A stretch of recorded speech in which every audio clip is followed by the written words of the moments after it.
আজকের recipe silver মাছের সর্ষে বাটনা। সিলভার মাছের সর্ষে বাটনা করার জন্য প্রথমত মাছগুলি ভেজে নিতে হবে। মাছগুলি ভাজা হতে হতে চলো করে নিই মশলাটা। মশলার জন্য লাগবে একটি টুকরো করা পেঁয়াজ, পরিমাণ মতো কাঁচা লঙ্কা,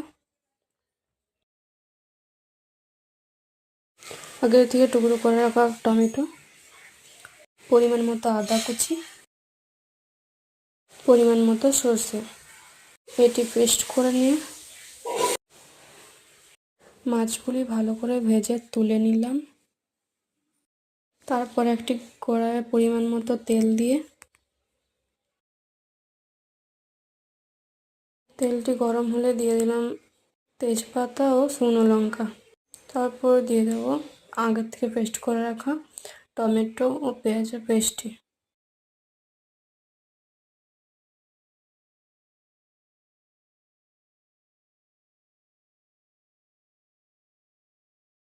মশলাটা কিছুক্ষণ ভেজে নেওয়ার পর দিয়ে দেব জিরা ও হলুদের গুঁড়ো।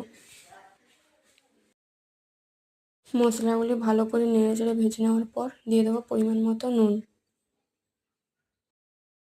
যখন মশলাটা তেল ছাড়তে শুরু করবে তখন মাছগুলি দিয়ে দিতে হবে। আমি একটু গ্রেভি করবো, তার জন্য মশলাটাতে জল দিয়ে একটু ফুটিয়ে নেব। তারপর মাছগুলি দিয়ে দিলাম। মাছগুলি হালকা হাতে উল্টিয়ে নেব।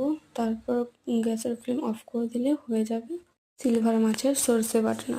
সহজ পদ্ধতিতে মাছের রেসিপি।